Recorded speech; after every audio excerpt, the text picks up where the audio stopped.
Everybody,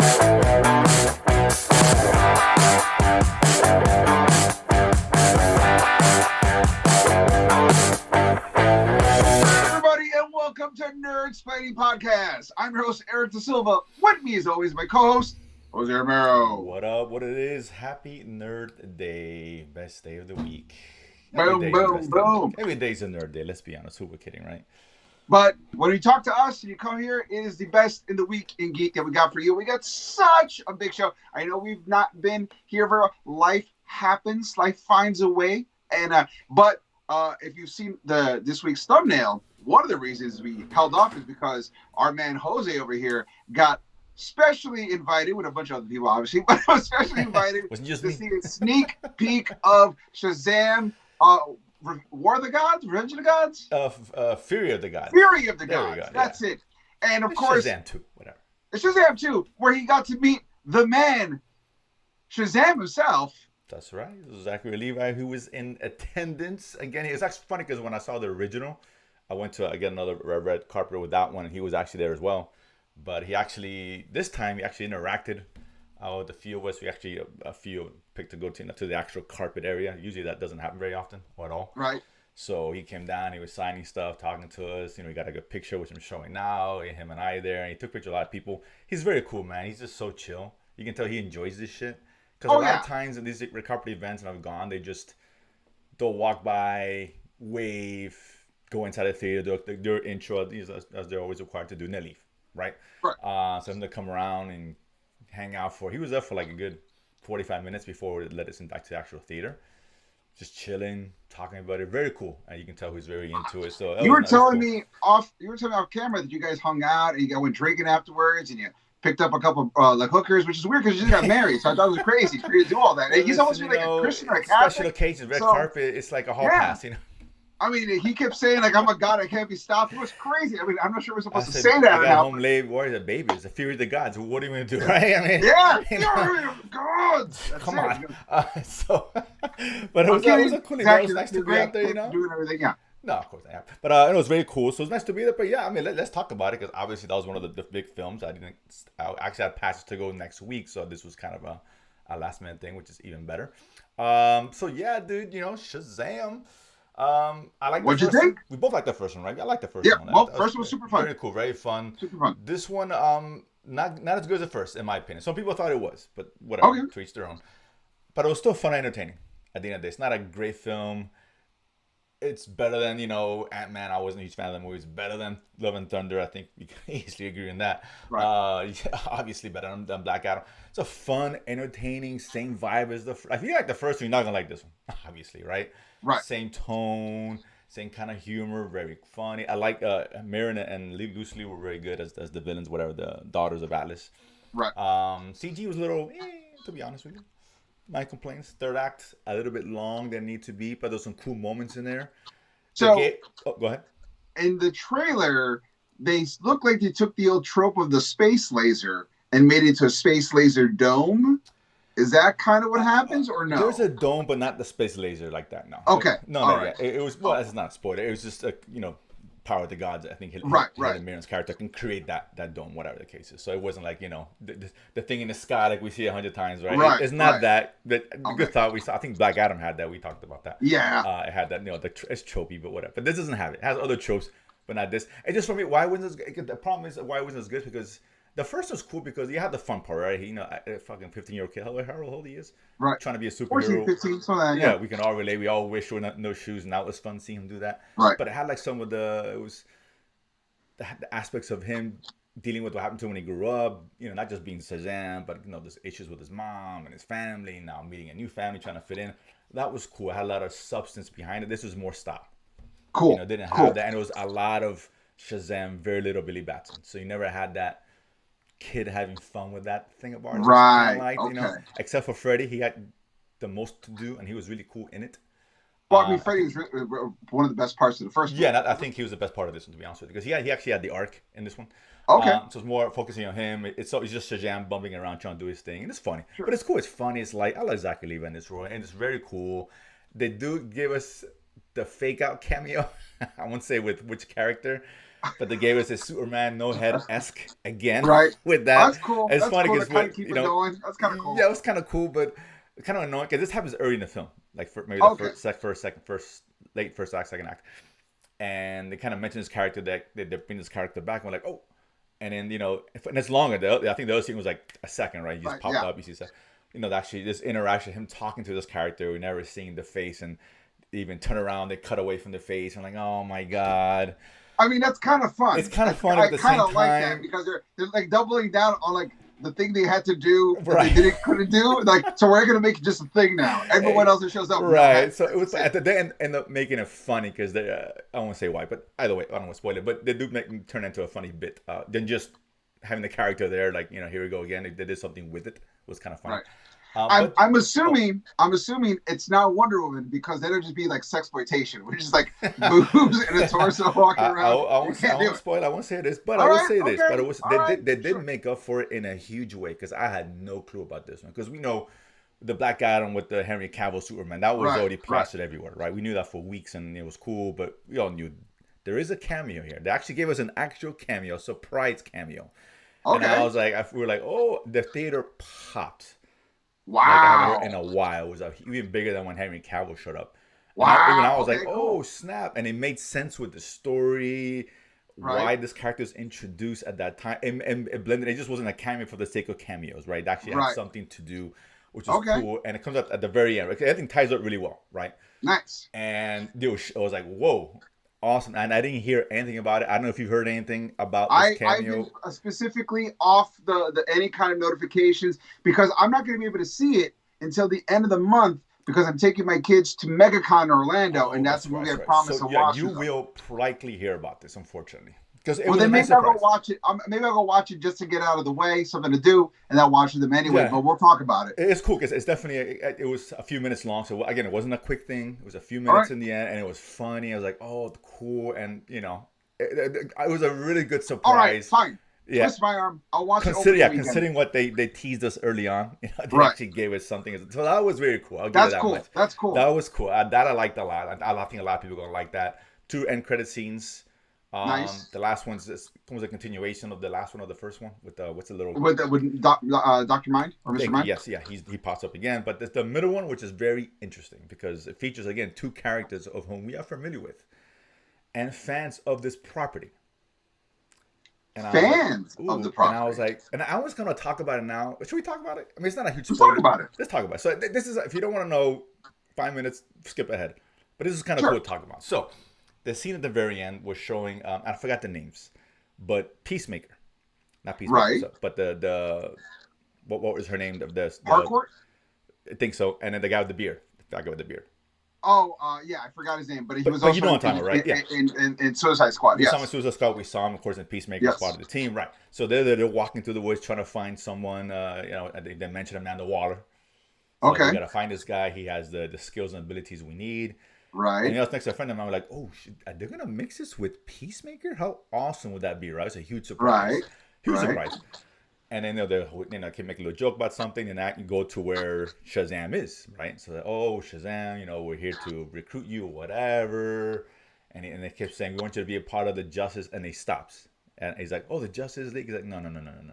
The Justice Society. And they throws up a little bit about what Justice Society, why is all this Justice League, why is there more one Justice, etc.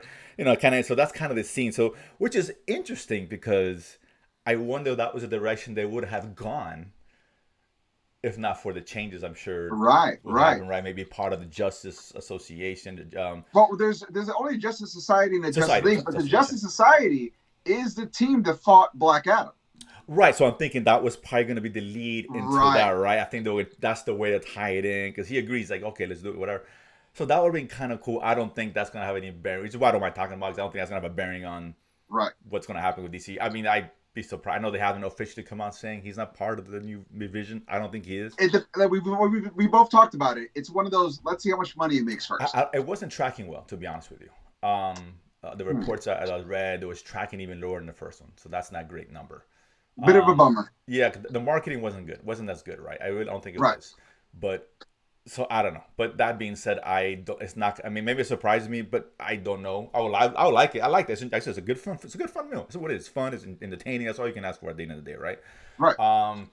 But yeah, that was kind of cool. That was interesting. So I was like, okay, at least we knew we got a peek under the hood of what the old card hood anyway, what they would have been planning. But like that made perfect sense, and the Amanda Waller, but we are getting Amanda Waller's show. We are getting Peacemaker too. So I don't know. Maybe they include Shazam into that. I don't know. But that was it's not going to be an Amanda Waller show. I heard that show's going to be really dark. So I don't know. If it's guess, be... but I mean, but that world exists, right? As far as Amanda Waller and the Peacemaker, obviously. So I don't know. Maybe they include him in there somehow. Whatever, right? I got a feeling if they weren't going to do that, maybe they don't add that scene at the end. They just take the scene out of the movie, right? Not to confuse the audience.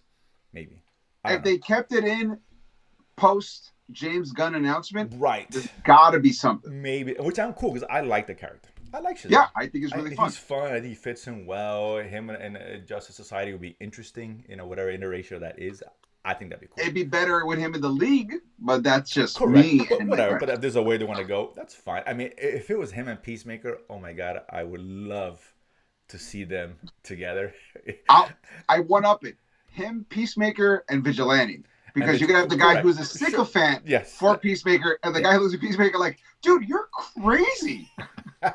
But strong enough to put up a fight against Peacemaker without even trying. So it's really weird to see that dynamic. Yeah, that'd be kind of cool because he can elevate the villains that way if you have someone like Shazam there or whatever the case. So absolutely, it'd be interesting. I mean, I don't know, wishful thinking, but it was a good thought process. I like that part of the direction they were, I guess, planning to go. Maybe they will. I don't know. But so that was cool. So overall, yeah, you're gonna enjoy it. I think you'll like it. You like the first one. So would you say it's like a B- movie? B-, but I don't B. I just put it at a B. Solid B. That's great. That's good. If I use the tiers like in the MCU, it'd be a tier 2, a low tier 2, middle tier 2. Yeah, it's fun. It's a good one. It's a good better. You're placing it better than Ant-Man, even though I feel like I enjoyed Ant-Man more than you. You did. You placed it more than that. I think I just kind of had a tighter story and whatever. All right. It's a fun. I mean, I expected more. I didn't expect a whole lot of Shazam, right? To be fair, we expected a lot more of Ant-Man. We did. Right. True. So that was kind of a letdown, given what they gave us. But it's good. It's fun, entertaining. It's not a bad film. I guess it's not great. It's not, oh my god, it's not going to change anyone's world. But if this is the last one we get, it could have done worse. You know what I'm saying? They could have done worse. And that cameo because that cameo poses more questions than I really wish I could talk about. I want to wait for you guys to see it. That part I won't spoil so you can enjoy it. We'll do a spoiler once it officially releases and I watch it. We'll do that will get leaked. I guarantee. I'm surprised it didn't leak already. Not yet. I haven't seen, I mean, mind you, I haven't been actively looking for it either. Right, but sometimes, the Henry Cavill, I know The Rock let it out. Whatever. Yeah, The Rock was putting that out there. He was putting it out there, but whatever. But the promos, I think eventually they put that in the promos. I think materials. I haven't seen it. But, all right. But either way, but I'm surprised. But this will guarantee leak when the movie comes out. It's going to be everywhere. Maybe even sooner. I got a feeling now because the screens are coming up. So, but that being said, that was super cool. I like that a lot. Cool. But let's stick with DC here. We got one little nugget, the DC world, and this was I don't know if you saw this, but they had the Funko. Funko does the toys for them. Right. All the movies and all that. They released their. I guess they had a picture of their Funkos for the Flash film. Right. And we kind of talked about this before, where they had the Dark Flash, and they have a picture of all the toys now, so you can see it. Sure. It's all legit. This is a legit Funko site. The Supergirl's in there. There's both Batmans, Iris West, like 2 Barry Allens. Everyone who we knew was going to be in the film, Supergirl. So there's Dark Flash is in there. So which we haven't seen in the trailers. We saw a little, did we freeze frame it during the big battle with Zod? He's on the ground. Okay. I didn't. I missed that. So, but it's if it is, obviously it's fast. Get it? It was brought to my attention. I didn't catch it. Like, do you see that? Oh, I got it. Okay. So as I'm saying, that's how quickly we didn't even notice, right? Yeah. So they're hiding him for that, which is cool. General Zod is part of the toys, which we know. Right. But, funny enough, there is Wonder Woman as well in there as part of the Funko toys. So all these other toys are in it. I can only assume, it's a spoiler, I get it, but whatever, that Wonder Woman's also in it, which is very interesting. Well, here's the weird thing is because the Flash movie is based off the comic book storyline Flashpoint Paradox. Mm-hmm. In that, the subplot to Barry Allen realizing that this world all got created because he saved his mom and didn't let Eobard Thawne, the Reverse Flash, kill his mom, is that Atlantis and Amazon were at war and it was destroying the world. So seeing her there, does it pose the idea of like the Amazonians never went into hiding and they're sort of like a force and so they've sort of been like maybe allowing Zod to attack because they're backing him up because they hate the world of man, or is it where when Zod attacks, it forces their hand to choose a side? That may be like an allusion to the storyline, but they've made no reference to it in any kind of trailer, which is kind of right. It's interesting. So there's a lot of stuff we probably haven't seen yet, but it will be cool. Talking about getting a pop, final act of fighting Zod. I assume the third act. I don't know. I guess it is, has to be right. Right. And they're down, whatever, and here comes Wonder Woman. His song kicks in. Come on, bro. The crowd. Which, in a way, cool. would be a cool way to homage Batman v Superman, because Superman and Wonder Woman do fight. That's true. In Doomsday, which is a clone of Zod. So you're kind of doing that Zod battle with Supergirl and Wonder Woman now. So it's a little homage that way, where it's like the same but different, Right, and she's in that world, right? That's what I'm saying. Zod world, and no one knew about her. So they mentioned in the trailer no metahumans exist, but no one knew about her anyway. So how exactly. Right? So that'll be kind of cool way. That'll get a good pop in the theater. Yeah, I think. You'd be absolutely. like, oh shit, it should come. That'll be kind of cool. I want to see a little quick little. Hey, it's me, Wonder Woman, and I want to see. Put her in there. If you don't put her in there. Do you think right before they kill Zod, Zod says Martha? Who's Martha? Why'd you say her name again? maybe Wonder Woman's mom is actually Martha as well, and they kind of had different universe. Maybe Barry Allen's mom is Martha. We hit a lot of Martha. That's all. It's Barry Allen's mom, Martha Allen. Maybe that's when they changed to Martha Allen. I don't know. Supergirl's mom is Martha L. Like it's a whole thing. Fucking Martha. So that's interesting. So I'm sure we'll hear about that soon, because that premieres in we talked about the CinemaCon. They're right. Screen that film over there. So in April, mid-April. So that's interesting. Next nugget here. This is an interesting one, because we shouldn't be excited. We really shouldn't. However, given recent events with the Predator series, maybe we should get excited. That is yet another Alien movie officially on the way. Cast as well. So this is moving forward. Okay. Fede Alvarez, it's Latin Nerds Network. We're happy to hear that kind of name. Directing this, he gave us Evil Dead, the remake, which is actually pretty good. Yeah, super fun. Don't Speak. I wasn't a fan of it, but I know a lot of people did like that movie. It was well made, but he's really good, right? He's done mostly horror. So actually it's moving through finally an Alien, and they gave a synopsis. And before we get into anything, I'll talk about the synopsis. So it's quoted it's ninth entry into the immensely popular, I don't know if it's immensely popular, and enduring film series. It is enduring for whatever reason. It is enduring. It refuses to die. For better or worse, a horse you just can't beat to death, for Christ's sake. A group of young people on a distant world find themselves in a confrontation with the most terrifying life form in the universe. That's the basic synopsis. So this sounds like a lot of teen angst, teen horror-esque vibes. So what you're doing is a cabin in the woods in space with the alien. That's what it sounds like. Which makes sense, because the first Alien movie is a horror film. Right. It is, for the most part. In essence, and Fede Alvarez, obviously, he cut his teeth in horror very well, my essay. So normally I would have said I don't want to see this, but we were nay against Prey, big time, and ended up being made both our top movies one of the best movies of the year. Honestly. Right, agreed. So okay, fine. So I'm more open to the idea of a new Alien film, because I know we've been bitten the ass 100,000 times. But here's the thing: because of what Prey did, the idea of sort of like an independent, loosely connected to continuity, but not like, now you got to watch this. It's just one of the things where you're just taking the elements and you're building a story, whether it's a prequel or a tangent sequel, does sound kind of interesting. It does. And this sounds, with the teenagers, it's a horror film. And I think that's a good thing. That's a good thing. Gives a different take on this. Because again, the Xenomorph, right? Xenomorph, as a horror figure / slasher kind of film, that really works if done right. Absolutely. Right, if done correct. This is an interesting take on it. They haven't said it's with theatrical release or not, or it's just like a Hulu thing. I would assume you learn your lesson from Prey and release it theatrical. Because Prey probably could have made, not a lot of money, but it would have made money. I think it would have done well. But the trick is, I think, too, is you do the first one, if it's really good, you do the first one streaming, and the sequel, you do theatrical. Because now you've got a built-in audience. You I think if you're doing another Prey or Predator, whatever, it's gonna go theatrical. If they're smart money's put it theatrically, but I think this one they'll probably put it theatrically. I don't know why. I don't see why they wouldn't. You might as well. I mean, I don't know if you make this small, because Prey was not a big budget. It didn't look like it. So And that's the thing with these movies.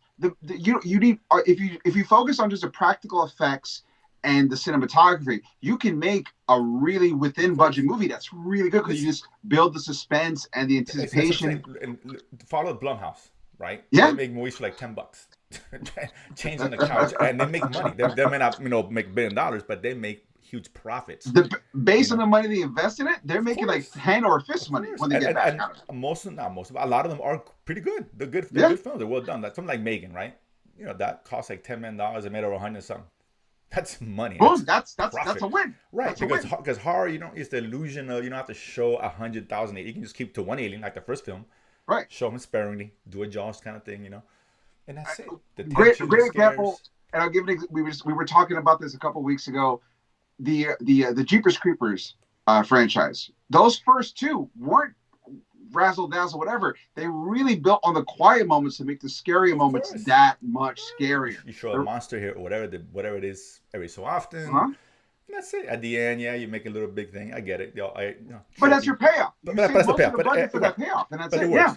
Exactly. Yeah, I'm sure it isn't one where I think one's gonna survive only, maybe two. Of course they get knocked out. That's what I'm guessing, which is fine. Sure. As long as it's done well, and I like Fede Alvarez. If there's anybody else but him, well, any unknown director, I would have been, nah, this is nonsense. Right. But with him behind it, he's very good.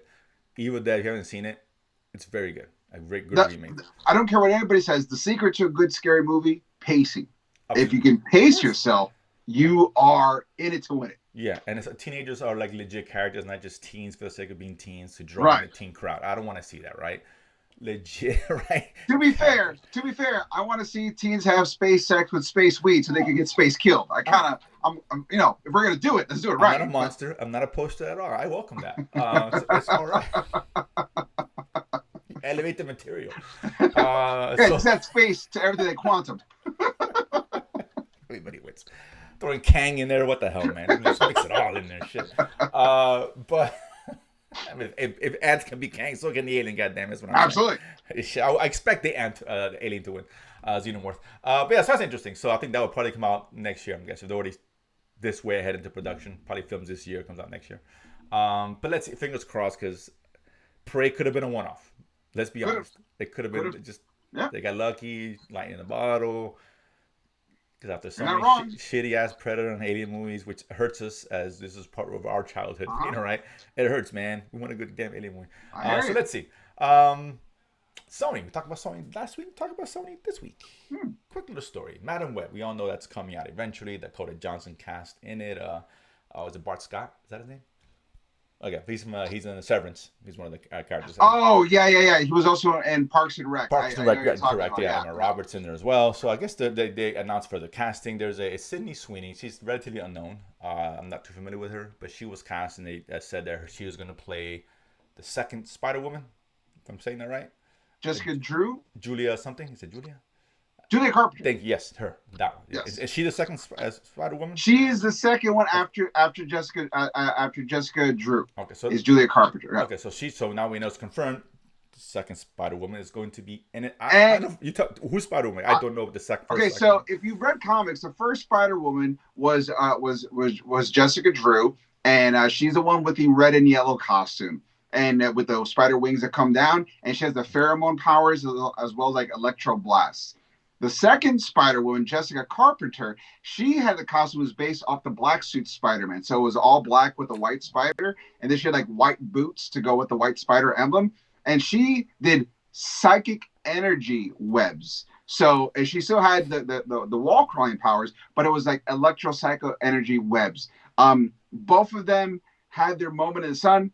Jessica Drew had a whole resurgence in the late 99s, early 2000s, and she's become more of a staple of like what we think Spider-Woman is. But Jessica Carpenter did a lot of the heavy lifting in the 80s for the Spider-Woman IP. So you got to give her credit where credit's due. Not necessarily really entangled with what spider continuities become. Like if you look into Spider-Verse, she's kind of overlooked because she kind of just had the name but had no real connection to it. They just gave her that moniker because she can crawl on walls, but it wasn't really like she was connected like a spider bitter or a spider totem or none of that. But the fact that she's in it, it's kind of interesting because she's not really that well revered in the Spider mythology, but she is Really? part of it. So it's surprising that she's there. She might be one of those show up, do a thing, get killed because to show that the villain has impact kind of character, especially because I believe the rumors say that Morlun is going to be the villain for this one, and he feasts off heroes that are totems to animals, like a Black Panther, like a lizard, like a vulture. So she might be a show up, and then she dies to show this is a real threat kind of situation. But we'll see. Yeah, no, I think we talked about it months ago, about potential plot just being like kind of like a Terminator-esque kind of story Right. where they go back in time to kill the mom. What's Ben her Parker name? Aunt May, right? I think May. they can Right. Aunt May or kill somebody, whatever it is. I forget. To make sure Peter Parker's not born. That's Right, the exactly. Do like exactly. Don't let Peter Parker John get Connor born. scenario, which sounds interesting, right? So Right. I don't know if she. I don't know. I mean, I don't know how she plays a character in the past. Is she called like in the like what's she referenced? I don't think anybody said there. Oh, look, it's second Spider Woman on this. It's Spider Woman. She's Spider-Woman. straight Okay, up Spider Woman. They It just was called never the second. She's the one that came out second, obviously. right. The second one, right? Because just like in Suicide Squad, like Ratcatcher 2 is the second person okay. takes the moniker. Okay. They don't actively say, "Oh, you're number 2." They just say, "Oh, that person retired, so you're the new person taking on the name." Okay. But in continuity, it's the second woman to take on the Spider Woman moniker. But there's no relation between them. No, not at all. Connection at all, right? No. Okay, interesting. So let's see. I'm getting more curious about that one. I'm itching. I think that one's coming out. I will say, maybe this I year. do love her costume. Like her costume design is badass, and I wish it'd be more like it because she took that black suit Spider-Man and really kind of like razzle dazzled in a way that I thought like was complimentary to the female form without being blatant. Okay. It's like it looks like the kind of thing where a dude could wear that just as well as the other, but it just happens to look better in that kind of design. But it took that black suit and made it more than just a black blob with a white spider on it, which I really like the combination. Plus, you got to see her face. It was like she had that was the one thing about her costume was very similar to the first Spider-Woman is she had the white eyes, but her face was cut out and her hair came out. So that costume design was similar, but it was the color pattern was primarily different. I wonder if they're gonna do something. Well, I'm sure they'll update it. Sure. I mean, it looks cool. You get to see your face, just cover the eyes, but the face is always out there, which is very Batman in that sense. Right. Exactly. Okay. Interesting. So yeah, looking forward to it. I know we got that, and we got them. What's this guy, Aaron Taylor Johnson, Kraven the Hunter, coming out soon. So and Across the Spider-Verse. Well, obviously, yeah. But that's that's separate from this. Whatever they're creating in Sony, whatever they're trying to do with. Or is it? It's all Sony. Well, maybe I don't know. Maybe I don't know. It'd be kind of cool to have the characters in there and whatnot, right? To set them up, that'll make sense to me. But it's Sony, so I don't know what they're doing. I don't know. They do good business decisions, and that's as far as they go. If she dies in Madam Web, they can see her getting killed in Across the Spider-Verse. Like, who's that? Just keep on going. I'm kind of curious how to do Madam Web too, because then she's be an older character. But either way, Marvel. Let's finish up with some Marvel before we get to we'll shut time for the main course. So Marvel, a couple stories. This was interesting because I think we had talked about this before, not about this particular, but an aspect of it. There's a story going around about Bob Iger, and he took over obviously when they fired Bob Paycheck, whatever his name is, and he's a 2-year contract. So he's going to clean up and get out. Right. So he just talked about doing less Marvel films, which is a good idea, less Marvel properties and quality control. Exactly, which is less is more, which is what's needed right at this point. I think we all, I think most people can agree on that. By the way, but there's a story that came out, and I think one of the financial publications also talked about it. I wasn't Forbes, somebody else. Doesn't matter. Either way, talking about Hulu. As we know, Disney owns 66% of Hulu. Comcast has the remaining minority shares in it. They got a nice thumb in Warner Brothers, unintentionally. Right. So the thing is, I guess sometime this year or early next year, there's an option to where someone get bought out or whatever. So they're talking Disney, they're speculating that they may just get out of the Hulu business, sell its shares to Comcast, let them take over, whatever the case is. I think it's worth $16 billion is the estimate, the valuation. 15 years and going strong. It's a solid. It was very cool. So or maybe they don't. But what made it interesting is that the article mentioned that they may use this to sell it and leverage getting back from Comcast Universal the distribution rights for characters like Namor and the Hulk in particular. We talked about like people asked why isn't there a Hulk film, and because they don't have distribution rights. So at the end of the day, Marvel can create it, they can make it. But then Universal has final say and only say of how it gets distributed. So they can actually make a film, right? Full production, all Sure. that, all Marvel behind it, and then Universal can take a hit. Thank you very much. We're gonna put it on Peacock. That's it. Which would be smart on their end, right? Put on Absolutely. Peacock Plus, Premium, whatever they call it. Right. People pay $5-10 and you watch the Hulk, right? And then Marvel doesn't get shit. Right. So that's why they don't do it, right? They can use the Right. character sparingly. He can be the main character. If they're involved in other properties like a Black Panther, Avengers, right. Marvel still keeps it. You as just long can't as, do yeah, a proper a secondary, this. ancillary Right. characters. He can be the main gun in the film. Neither can Right. Namor. Right. So by the way, so they're saying, okay, this is a way for them to sell off their whatever 66%, Sure. maybe at a reduced rate, and in exchange Sure. get back Hulk. And Namor I don't care too much about. I think the Hulk is more interesting, right? Because I think he's a bit. Although they mishandled the Hulk in the last few years. If you give them a whole movie just about the Hulk, you can course correct right off the bat. Planet Hulk would be the first thing that comes to mind, given where they're at in the MCU. That will make sense. But you have to build to that film. You need the rights for the Hulk to do that and to do it right? Because Planet Hulk is a Hulk movie. There's no way they're getting away with that. And by the way, if you really wanted to get dark with Hulk, there's a storyline that lasted 50 issues called the Immortal Hulk. If you're into body horror and theoretical physics and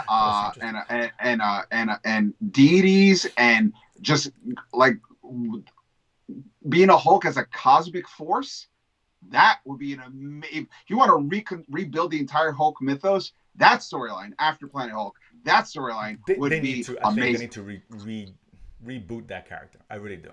Immortal Hulk would be the storyline to do it. Honestly, I think there's a good way, multiverse, whatever you want to call it, whatever they're doing. We don't know yet the plan is, but if they're gonna do it, this will be the time to do it. Right. But let's see, because the Hulk needs an upgrade. It really does, man. I like Ruffalo, but we've got one really good Hulk showing. That's in the first Avengers. Right. That was, I like the second. I like Hulk and Avengers: Age of Ultron too. I thought he was really fun. I'll give you the Avengers. How about that? As far as the Hulk, again, the Hulk, right? But only Avengers 1 and 2. A little bit of Thor Ragnarok. That movie was so much fun. That's why. But after that, it's been very off and on. He's been neutered. He doesn't do anything. Yeah, a little bit. Yeah, because he's incredibly powerful. And it's like, okay, and he doesn't do anything. So that I get it. But that'd be cool if they get those rights back. We'll see. I'll keep an eye on that. This one here, I should be excited, but I'm not. I'm concerned about this because Daredevil's coming out. I think it began shooting already, if I'm not mistaken.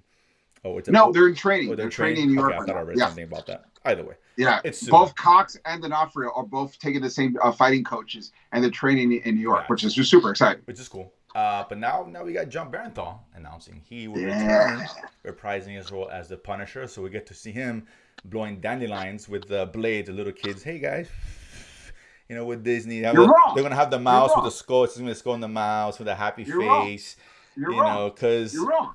As much as I love, listen, I love the Punisher. I love the Punisher. Barenthal has said in multiple interviews, "I will only go back to Punisher if they keep Punisher in the level that he's at, the intensity of which he does what he does. I don't want." He specifically said, "I don't want to do a Disney version of the Punisher."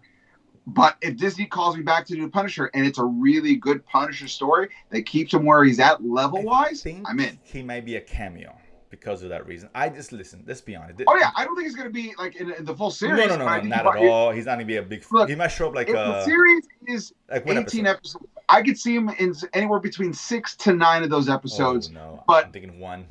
Maybe 2. No, I think 6 is a minimum, 9 maximum, but he's not going to be in the full series. He's not going to be in the full series. That's obvious. And listen, they neutered Charlie Cox. When you do the walk of shame, I don't want to see that. That's already terrible for the character. You know what?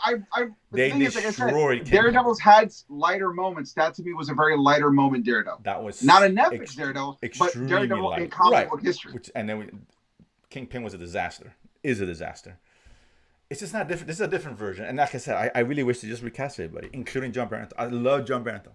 And I love Miss Punisher. I disagree. Recast him because I don't think, listen, Daredevil, this is going to be Daredevil like. It's not going to be a Netflix series. It's not. Anybody who thinks it is, they're joking, they're kidding themselves. Even Charlie Cox has said it's not the same thing. I don't think it's going to be as dark as the Netflix series, but I think it will have dark moments. That to me is what made the show great. People liked it. You take that away, I'm not saying you can't be good. This is my problem.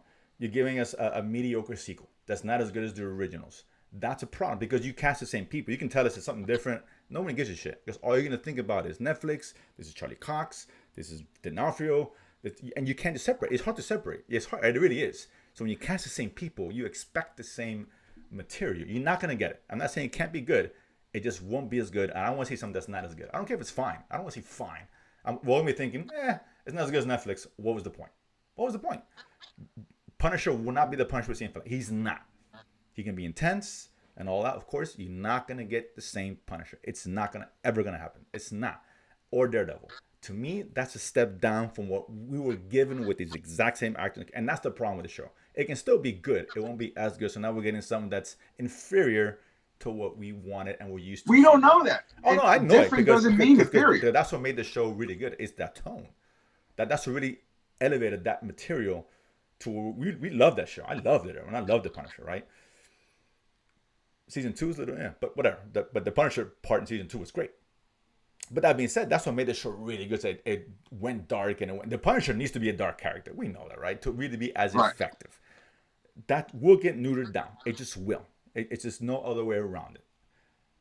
That makes it already inferior. Because you take the same show, it's like taking Deadpool and then give it the PG-13 version that came out. It was still cool, but no one believes that it was better than the rated R version. Not a single person would ever think that. It's not. Oh no, it wasn't as good. That's exactly what. So now we're taking PG versions of these characters that used to be rated R. That's my beef. It's not going to be rated R. So it will not be as good because we see them rated R. It's a different thing. We see a PG show. I wish that was rated R. I wonder how that would look. We've seen how it looks at rated R and we love it. Now you're giving us a toned down version of what we love. And that's always been my concern. I don't want to see it. If you recast the actors, this would have been a problem. Give me a PG-13 version, fine. But they didn't do that. I think that was a huge mistake in there. And they've already bastardized it. The Kingpin was atrocious. It was awful, horrible. It was not what we got. Nowhere near as we got. So now the villain is already not as good as the villain we used to. They're already not from the wrong foot. You can think that was great, and that's fine. I get it. But no one thinks Kingpin. Everybody thinks Kingpin was better. They're out of the fucking minds. That Kingpin was atrocious. That was not the Kingpin. That's what I'm saying. A lot of us. That's what I'm saying. No, so now we're gonna get a Kingpin who's it's just not as good. The show could be great. He won't be as good. So henceforth, the whole show will not be as good because we've seen a good show with a great Vincent D'Onofrio doing a great version of Kingpin. We're not getting that, man. That's my issue. We're not gonna get that version. What's the point? We're getting something. We're getting a mediocrity. And that's been my thing. And I'm sure the show can still be good. I'll come back saying it's good, but I'm always going to say it was good. But that's always going to be that. But everyone's going to be comparing it. You're going to be comparing it too, I'm sure. There's no doubt, right? You can't. How can you not? How could you not, right? You can't help yourself. Whether it's right or wrong, we shouldn't do it. We have to. We've seen this product with these ingredients. You change it around. The food don't taste the same. It's just not as good. It can still be good. It just wasn't that, right? And that's my issue with the show. I'm not saying it can't be good. Maybe it is. Right. And that's fine. It just won't be as good. And that's my problem with that. But I hope it's good. And listen, I love Jen Bernthal. I really do. But I'm worried. I'm worried. Here's the thing. Every time we've seen either Daredevil or Kingpin so far, post Netflix, they've been in somebody else's show, and that show has a specific kind of tone. So this is the first time we're going to see them for their show specifically. So I'm giving it the benefit of the doubt because they won't have to be encumbered into fitting into another box. They'll be in their own box. So I think that gives it a little bit more leeway. It's possible. I think that's more for the Charlie Cox's character because I know She-Hulk was a different show, but D'Onofrio, I don't know. D'Onofrio was because you were taking the tone of what Hawkeye was doing, which was the Matt Fraction run. And not what the Kingpin was in that. So they were making him work into it. That was a more serious tone than She-Hulk. She-Hulk was more a comedy. Yes. It's a comedy, right? Yes. So that's why I think you can fix at least that, but potentially. Right. I don't know until we see it, but the Kingpin was really bad. But either way, it won't be what we got in Netflix. At the end of the day, right? It's not going to be that. I'm not saying it can't be. Once again, it could be good. It's still going to be good. I think what a lot of people are missing is I think the civilian parts of the story will be lighter, or at least a little bit more like not as like everything is horrible. Mm-hmm. It'd be like that. But when he goes into the Daredevil mode of things, that's when it gets darker. Maybe he doesn't have to be dark to everybody. No. You'll have those moments. You don't have to be. You don't have to. Right. But I think that the darkness will come specifically when there's the Kingpin scenes and villains that make Daredevil have to take that harder route. Right. So you'll have moments of darkness, juxtaposed to the moments of like seriousness or the moments of lightness in the civilian lives. I think that's what you're going to see. Which I guess it can still be good. It's just we're going to be comparing. How could you not, right? If when Mando season 3 comes around, we'll compare it to the season. Any show comes around, we're comparing it to a sequel. What has good as the first? Absolutely, that's what we do, right? Especially when you like the first one so much, the second one is a bar that's set, right? And I don't know if it's going to meet that bar because of those restrictions. And it's funny because they're not. I don't know the recasting. I don't know, but Foggy and then what's her face? I forget her name.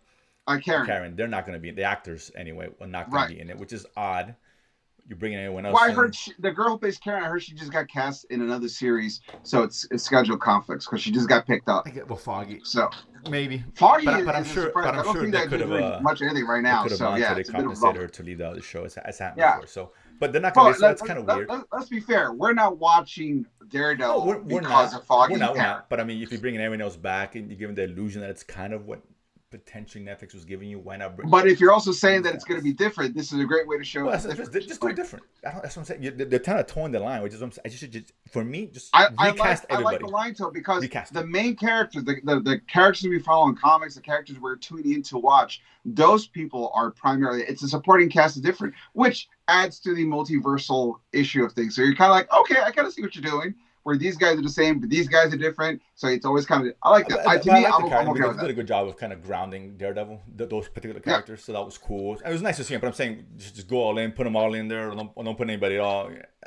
I don't know. It's just kind of weird how they're approaching it. It's just that's. Plus, listen, in the comic books, Karen Page eventually dies, but she also gets addicted to heroin, and she gives, because of her addiction to heroin, she sells Matt's secret identity to Kingpin. Like, I feel like by doing this, you're like, hey, this is a totally different Karen who maybe has all these problems, eventually, a version of it. So kind of we'll see what happens. It's just kind of, that's neither here nor there. I'm not complaining that I just find it odd that they weren't there. Why not bring them all back? But whatever, fair enough. Sure. But let's see. I mean, again, we'll probably, I think it's next year. Is that coming out next year? I don't know. I think so, yeah. Well, who knows what Marvel may be shifting a lot of stuff, particularly coming off Bob Iger's words. I feel like Daredevil is one of those things you don't shift. Well, it depends. Like, I'm not sure what else was slated to come out next year. So things may get pushed back. I don't know. He was talking about 4 or 5 things at best in totality. Right. A year. So if you got 3 films, only 2 shows, or vice versa. So I don't know. Once again, I feel like Daredevil's one of the ones you keep. You can shift a couple of things around. Shifted them. You can get rid of an Agatha House of Covenant of Chaos. We talk about that show's gone or whatever. You keep a Daredevil, absolutely. Development hell, whatever you're gonna call it. Whatever. Right? Like, I don't want them to see them cancel Daredevil either. I don't think anybody wants to see that. They're not. Nobody wants to see that. No one wants to see that. Agatha, who gives a shit? Let's be honest. Who cares, right? It's fine. Yeah, Agatha Covenant of Chaos was the same thing with Rogue Squadron. When they announced it was officially canceled, we're like, yeah, we know. Yeah. Like, what are you? Exactly. I mean, so don't even want to get started on Star Wars. I don't want to go on that note. By the way, they canceled that. Oh, they shelved that Karen Feige produced a Star Wars movie. Yeah, I heard about that too. Shocker. But it's great. Focus on Marvel. Keep your attention where exactly. It needs. Yeah, we don't need focus you. on Marvel. So we're pinning out. We don't need you out there doing God knows not what. Even a problem. So that's fine. I mean, it would have been cool to see. Don't get me wrong. But I get it. I mean, with changing a leadership there coming up, they probably always want to wait till all the smoke clears. So fine. Absolutely. But either way, so let's talk. We got time. We got a little time for the main course, and that's of course the Mandalorian season 3. Ooh. You liked the first more, and I the first episode. I thought it was okay. It was fine. But I did hear good things about the second episode, and I gotta say, yes, this was a much better. Which I wish they would have released both of these last week. A much that would be great, right? A much better episode. What we used to seeing from Mando in full display here, right? This is what I want to see, right? It still was low on the short side, but what else is new? Apart from the course. Well, actually, it was longer than the first. It was longer than the first. To be fair, longer than the first, but whatever. Next week I heard it's 52 minutes, so it really means it's 38 minutes. Even better. It's 38 minutes really after the 10-minute credit, so that's still not bad. But yeah, it was good, man. I like what I saw, man. A lot of cool Mando action. You're flashing the dark saber around. You got Bo-Katan doing her thing.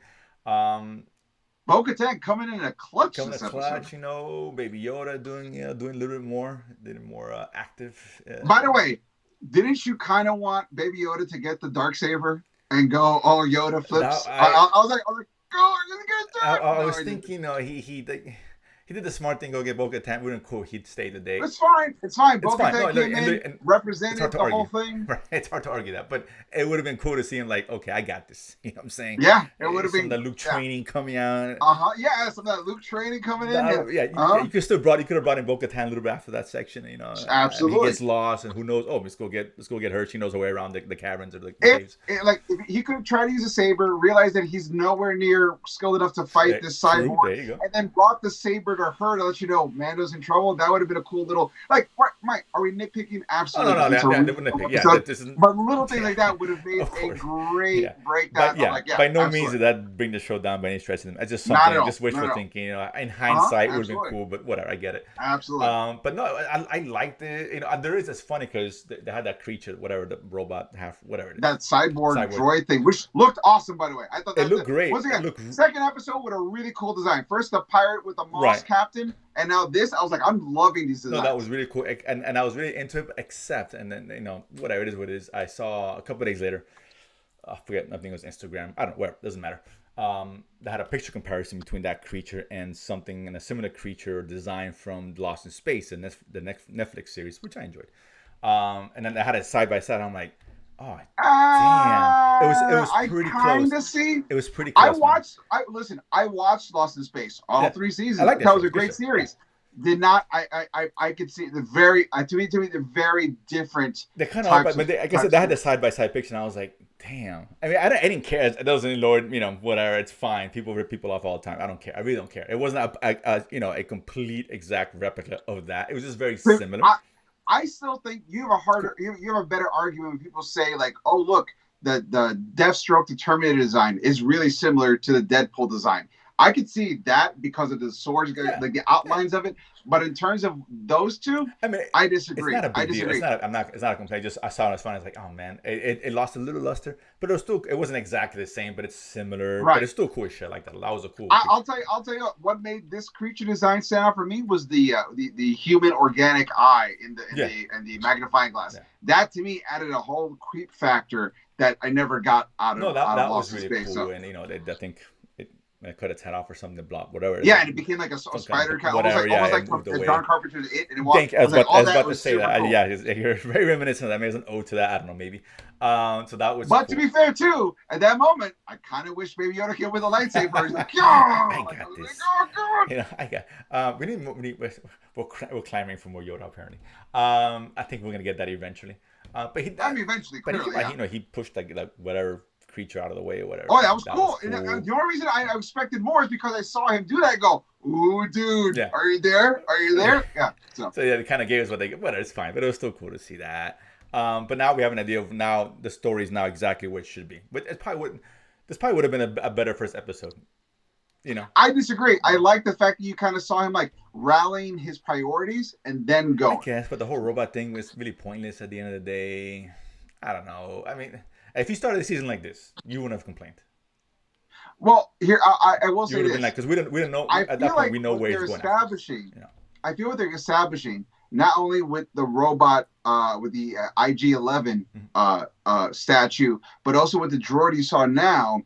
I read this rumor online. I don't know if it's true, but the more I think about it and the more I've seen for these 2 episodes, they're setting a precedent is that until Grogu grows up to a more fully capable body, they're going to take inspiration from the IG-88 casing and that droid they killed, and they're going to build the droid and have Grogu pilot the droid from the inside, almost like a mech.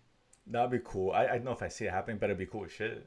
I mean, yeah, and like I said, only because of seeing that little thing control that big spider body, and also the IG-88's capability of doing so much in that droid body, they're going to amalgam the two together. And so when you look at it in that sense, they're sort of laying the breadcrumbs to pull that off, so we could have a badass baby Grogu. Yeah, if you give me something like that, then it makes sense. Right now, it doesn't make sense. But let's see with the completion. But whatever. But that doesn't make, like I said, much better. It was really cool, man. Obviously left off with whatever 3 creatures, whatever it's. It's a mythosaur. That's what it is. Thank you. It's the symbol that has all the Mandalorians are based off. That's what it. Okay. We've never seen that, and that's once again super cool when you get to see as monsters or creatures in the Star Wars universe that I've talked about, I've drawn about, but never seen. To see that there in full kaiju size, I was like, dude, this is great. Yeah, it's gonna be cool. And now the question really is, first of all, I was super excited to see Mando go into the living waters of Mandalore mines. I thought that was super cool.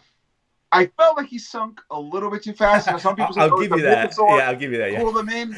Someone said like the Mythosaur like pulled them in. Like, yeah, but it would have been a whole grab. Right, you would have seen Like the it was water, the bubble. Or you would have seen something. exactly. It I'll was a give you little that. bit Yeah, like agreed. a hard yank Yeah. to the point that like she had to turn her jetpack on and was following him and could not keep up to the drop. Yeah. I was like, whoa. Yeah. But maybe it was a Mythosaur. And if that's the case, when she got him, was he unconscious or was he like sort of in and out? Because when she was coming up and her flashlight's on and she sees the Mythosaur, did Din Djarin see it as well? Right. Who knows? Yeah, because it's weird. That was weird. I was like, okay, that's whatever.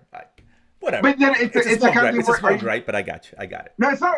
To me, I think it's a really interesting story point because you're going to be going, if one person saw it and the other person didn't, is it not something you just take on faith, or do you need that evidence? Right. Like it's like almost like a religious experience. If someone sees God and tells me I saw God, people are like, oh, I didn't see it, so I don't know if that's real or not. Yeah, that is to them like, what better way? Like if she says she saw the Mythosaur and she comes back with the Darksaber, you're sort of saying she is the legit. No, you're right. But if one person saw, and I think that's what they're setting up. I think. Right? You think so? I think so. I think it's going to be one thing where she saw the Mythosaur, but Din still has the saber. So now you have that conflict of like, is it on faith or is it still going to like what you can see tangibly? You know? I think both. I could the sword's gonna end up back in her hands at some point. I think. I don't see why it wouldn't. I just let's see. But that's what I'm guessing. But I like the world building. We really get full Mandalore. Yeah, absolutely. What's going on? Absolutely. That's really cool. Show's been about that. So really good. I heard a third one's supposed to be good. I said it's much longer episode. Well, I'm thinking 45 minutes. The credits. Let's be honest, which is still pretty long for a Mandalorian episode. Yeah. Which is longer than as long as we've seen. I think I remember how long the longest one it was, but I think it's in the 40s. Either way. But that's good. So I'm glad they're at least giving us a little bit longer shows to really soak all this goodness in. Come on, guys. But good episode, man. I'm excited, man. You got us back on track with Mando, and the show's consistent. For the most part, it's absolutely consistent. Not the greatest show of all time. It's not get crazy, but it's a fun show. Well done. It's entertaining. And it's as good a Star Wars as we got. You're absolutely right. The bar's low there. I get it, but yeah, that's very true. Which is probably why it's so well revered and liked, is because they are giving us the best Star Wars you got. That's a good point. I think let's assume that the trilogy was amazing. This just would have been another cool show. This would have been a cool show because the trilogy is what it is. Yeah. This is now like, dude, this is a Star Wars, and it's a thing where it's undeniable Star Wars. Like Andor, people are like, well, does it feel like Star Wars? Which is garbage. Star Wars is Star Wars. Yeah, I love if Andor. It's in the universe. Fair enough. But this is the most is the best Star Wars that feels Star like old school Star Wars. I agree. People say it's not Andor's not feel like a Star Wars show. I don't have a problem with that. I don't. But, I don't have a problem with it either. I don't care think you should not like it because of that reason. But that being said, this is the more Star Wars-y show. Yeah, that absolutely. Is, right? That's well done. I'll rephrase that. That's well done. That's well done. Star Wars. Very important. But that's a good point. Yeah, I wonder if that would be the case. Rise of Skywalker and all. He's all well revered and Solo. Yeah, we're probably not hyping this up as much. Which is, it is what it is. It's fine. It's benefiting from that, right? Because I think people are just hungry for some good Star Wars. Listen, as far as options go, I'm pretty good with this being the best part of Star Wars because it's really funny. I was talking to some people. I took my kids to a couple months ago. I took my kids to a GameStop, and my kids were looking for. They saw a bunch of Mandalorian stuff for Star Wars. They're like, "Oh, cool, Mandalorian." And the clerk was like, "Oh, your kids are into Star Wars." They go, "Well, they went Mandalorian." Like, clear, like we're not Star Wars fans, but we dig the Mandalorian. He's like, "That's so funny."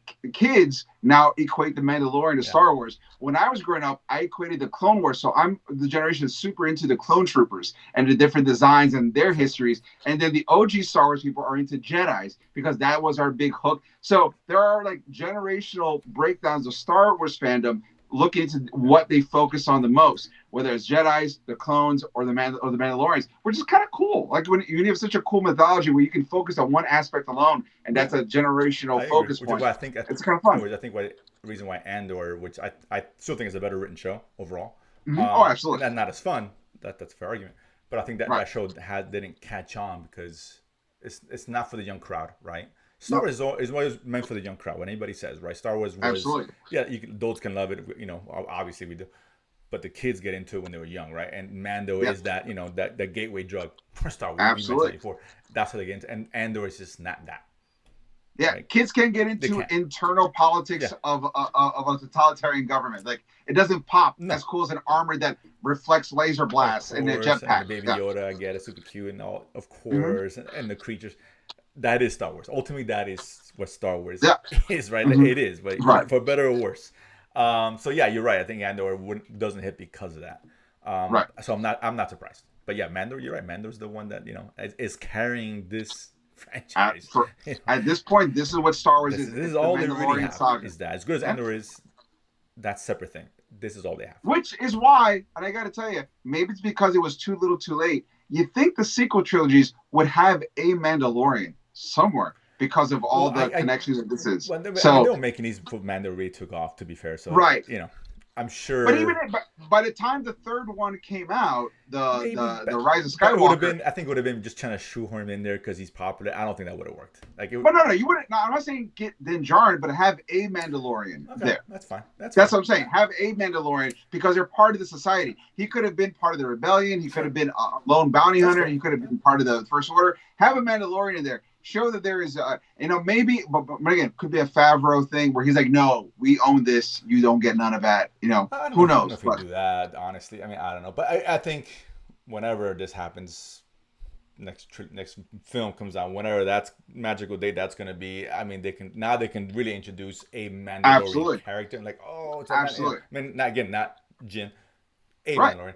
That was great. And God, it's funny because when the 2019 was Rise of Skywalker, I think so. So even if they were to start production this year, which is not going to happen, obviously, on a new Star Wars film, it won't get released in 2025, 26 really, right? Maybe 25 at the earliest. That's 6 years. Yeah. That's a long time between Star Wars films, right? And realistically, now we're looking at 7 to 8 years. That's an eternity. This is Star Wars. As good as Mando is, Star Wars belongs in the big screen. It does. You're right, but when you mismanage an IP as bad as they did, you're right, and they squandered. It's just good. I mean, God, it's gonna all that goodwill. It's gonna be at least. I'm thinking realistic 7, at least 7 years. That's a long time. And the only way you're gonna have people really excited about a Star Wars movie, there's a general excitement, but if you're gonna want to get like everybody excited, you got to say that movie is executive produced by the people involved with the Mandalorian. Maybe because that's give that. You need that seal of approval, or else no one's going to be like, later this year they're going to announce it. They will announce it. Like I know the whole thing with Indiana Jones and releasing information. Right. They may wait longer, but either way, it's coming, and I think they'll wait till that smoke to clear. Star Wars Celebrations, they'll come up in April, so there's going to be a point to announce it. Right, maybe, or they may just want to. Who knows? But that being said, again, whatever they announce, it's not getting filmed this year. No. Maybe next year. Again, 2026, 27, 7, 8 years. That's a long time. We got Marvel movie every year. We get DC every year practically, right? Because even a bad Marvel movie does not squander the potential as bad as a Star Wars movie. Of course. They have, Marvel has credit, and that's the difference, right? Although they're losing some of that credit, they still have credit, right? DC doesn't have much credit. They're the very thin line. They have to build it back up. And now Star Wars is where DC's at. They have to build it back up. They just do. The fans are going to be looking at this. The problem with Star Wars is they Force Awakens did so good that they thought, everything we do is awesome. There's no quality control, and you need quality control. It was a disaster. It was just a disaster the way it's handled. The good stuff's come out, but not consistently, not the way it should be. So, particularly in the films, not even the shows, but whatever. When your best thing's a TV show, that's not good, right? Shows are 50-50, but the movies have been 1 out of 3, which is not a good combination. That's not a good rate to hit, right? You're hitting at 33%. That's baseball, I guess, is pretty good. But anything but baseball. We're not doing baseball, good, right? If you're shooting 33% of basketball or passing 30, that's terrible, right? You're out of the league. Baseball's a different story. But yeah, so it's got to be better. So, I was thinking about that 7, 8 years. Dude, that's crazy, dude. That's really crazy, man. God, that sucks. It really sucks. But whatever. Hopefully that ship gets corrected. But we got Mando. Let's enjoy it. But that being said, my man, them the nuggets for today. Those are the nuggets. Guys, thank you so much for tuning in the show. We appreciate all the love you're giving us online. Don't forget to follow the Latin Nerd Network here on YouTube. You can follow us on Nerdsplaining, also The Watch List, and also Thanos' Choice, and more shows coming on the way. I promise. We got big guests coming up. We can't say anything yet, but it's showing up, and I promise you're going to be super surprised and as excited as we are. Don't forget to follow us on social media at Nerdsplaining _ on Instagram, on Twitter, and Nerdsplaining Pod on Instagram. If you want to watch or listen to the original audio episodes, go to ericdasilva.com, ERICDASILVA.com. All the original audio episodes are there. And while you're there, you can also check out my a comedy album, Adorably Offensive, available to purchase. Great gift all times of years. If you want to go to a good life, you're stressed out, it's a great album. I'm bragging because it's me, but trust me, it's awesome. And we'll be going on the road a little bit later on in the second half of this year, working some stuff out. I will keep you guys announced with that as well. Don't forget, you can also check out my in-production comic book graphic novel called Danger Squad at dangersquad.com. I got some announcements about that that's in the works. Hopefully in the second half of the year, I'll be giving the information as well. Super excited about that. And guys, let us know what you want. Let us know what you thought about. Let us know what you want to talk about. Let us hear your opinions. We love hearing that stuff as well. As always, everybody, I am Eric Da Silva. This has been Jose Romero. We have been Nerdsplaining. If you don't know, now you know. Peace. Boom.